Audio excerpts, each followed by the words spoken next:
Olá, bom dia pessoal. Vamos lá para o nosso cafezinho de hoje. Que bênção, né? Podemos estar mais uma vez tomando esse cafezinho recheado com a palavra do nosso Deus. Nos versos iniciais aí do capítulo 15 de 1 Samuel, nós vimos a ordem de Deus para a destruição de um povo, seus animais e seus bens. Agora vamos observar a ação de Saul frente a essa ordenança. Mas espero que, ao observar o estudo anterior, não fique julgando a Deus como um Deus carrasco e destruidor. Entenda que Ele é justo e se preocupa com o seu povo. Eu recebi um feedback a respeito do que vimos e quero te afirmar que Deus também é longânimo, misericordioso. Um exemplo disto é sobre a ordem de Deus que Deus deu a Jonas, quando foi falar ao povo de Nínive que toda aquela nação seria destruída por causa da sua infidelidade. Mas com o arrependimento daquele povo não houve destruição. Leia aí o livro de Jonas para você entender melhor essa história. E obrigado aí pelo feedback, mas continuaremos aí no nosso estudo. Primeiramente, Saul convoca o povo para a guerra e agrega um número expressivo de guerreiros, 200.000 homens da infantaria e 10.000 homens de Judá, como afirma o verso 4. Segundo os historiadores, os homens de Judá são citados aí separadamente porque não era sempre que eles se ajuntavam para guerrear com Saul. Mas no caso de lutar contra os amalequitas, também era do interesse deles, pois, além de serem um povo de Deus, eram sujeitos a ataques praticados pelos amalequitas contra o seu povo. Em seguida, Saul dispõe seu exército emboscado no vale, creio que cercando aquela cidade e se preparando para o ataque. Mas antes de partir para o ataque, ele procura os queneneus, que viviam entre os amalequitas, e orienta-os a se retirar dali para não serem destruídos. Precisamos saber por que motivo Saul faz essa diferenciação no povo e dá a oportunidade a eles.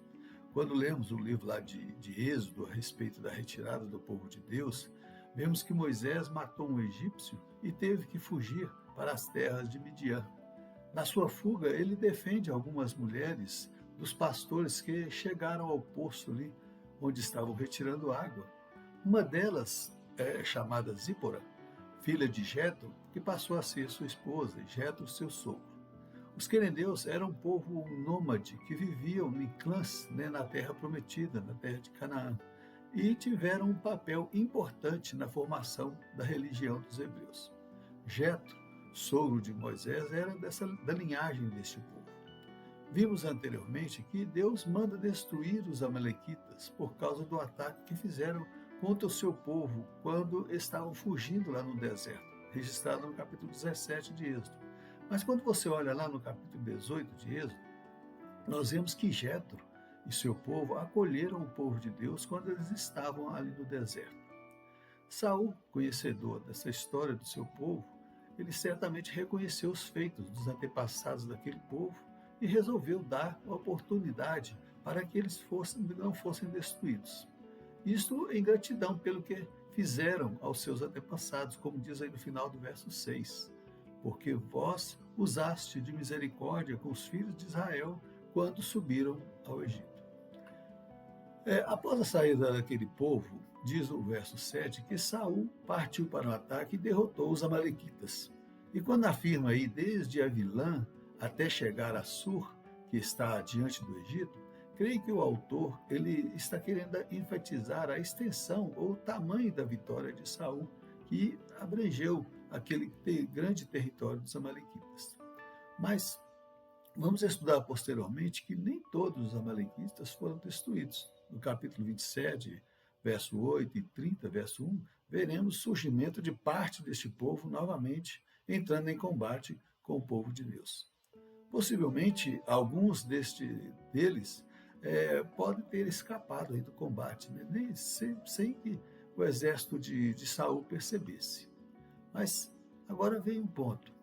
Onde Saul não obedeceu perfeitamente a Deus e da determinação de Deus de que vimos anteriormente sobre a segunda desobediência de Saul. A determinação de Deus era para que todos fossem mortos, incluindo animais e destruição de todos os bens. Com certeza, falando daqueles que foram presos no momento da batalha, pois os que conseguiram fugir não estariam no controle do exército de Saul. A decisão de Saul e de seu exército foi de poupar a vida de Agag, rei dos amalequistas, seus melhores animais e bens, destruindo apenas as coisas ruins e desprezíveis, como diz o verso 9. Entendo esta atitude de poupar a vida do rei e dos animais como uma demonstração de poder, uma satisfação de um ego diante das pessoas e também a ganância em adquirir o melhor para eles, infelizmente deixando que a corrupção do seu coração fosse maior do que seguir a vontade de Deus. Nos versos 10 e 11, nós vemos a manifestação de Deus diante dessa desobediência. Deus se manifesta a Samuel e diz: lamento haver constituído Saul como rei, porque deixou de me seguir e não executou as minhas palavras. Diante desta afirmação de Deus, fique imaginando a nossa vida como servos do Senhor, escolhidos para proclamar o seu evangelho, fazer cumprir a sua palavra, conduzir o povo na retidão de sua presença. E às vezes, para atender o clamor do nosso coração, que se apresenta como sensível à causa, desviando daquilo que o Senhor deixou para cumprirmos? Já imaginaram, no dia em que estivermos diante do grande juiz e recebermos esta palavra: lamento ter te levantado como servo? No Sermão do Monte, Jesus ensina aos seus discípulos no capítulo 7, a partir do verso 20, que diz: portanto, pelos seus frutos os conhecereis. Nem todo o que diz Senhor, Senhor entrará no reino dos céus, mas aquele que faz a vontade do meu Pai, que está nos céus. Muitos me dirão naquele dia: Senhor, Senhor, não profetizamos em seu nome? E em teu nome não expulsamos demônios? E em teu nome não fizemos muitas maravilhas? E então lhes direi abertamente: nunca vos conheci. Apartai-vos de mim, vós que praticais a iniquidade. Por mais que nos constranja ou até magoe o nosso coração, nós não podemos deixar de dizer a verdade que está contida na palavra, de afirmar que aquele que não estiver de acordo com ela serão lançados no lago do fogo do enxofre, como diz lá em Apocalipse.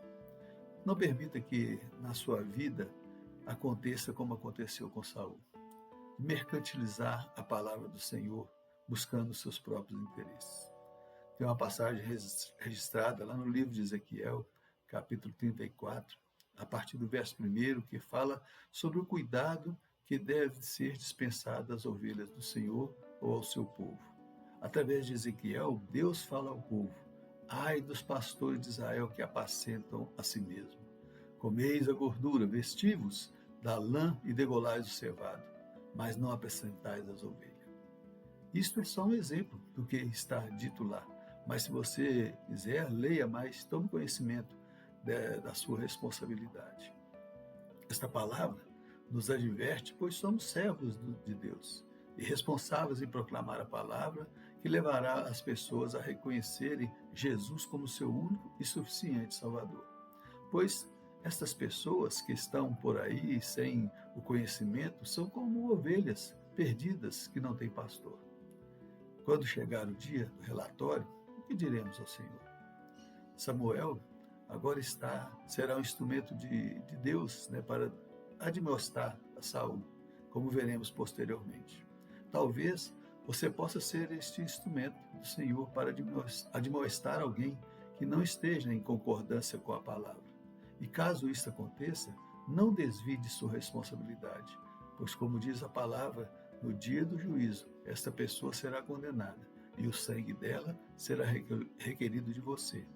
Isso não é uma afirmação minha, está escrito também lá no livro de Ezequiel, no capítulo 3, verso 18. Leia esse livro para você ter este conhecimento. Amém? Que Deus nos abençoe. Nós vamos ficar por aqui hoje com o nosso cafezinho. Domingo que vem nós retornamos para a glória do nosso Deus. Até domingo que vem, se Deus assim nos permitir. Tchau, pessoal.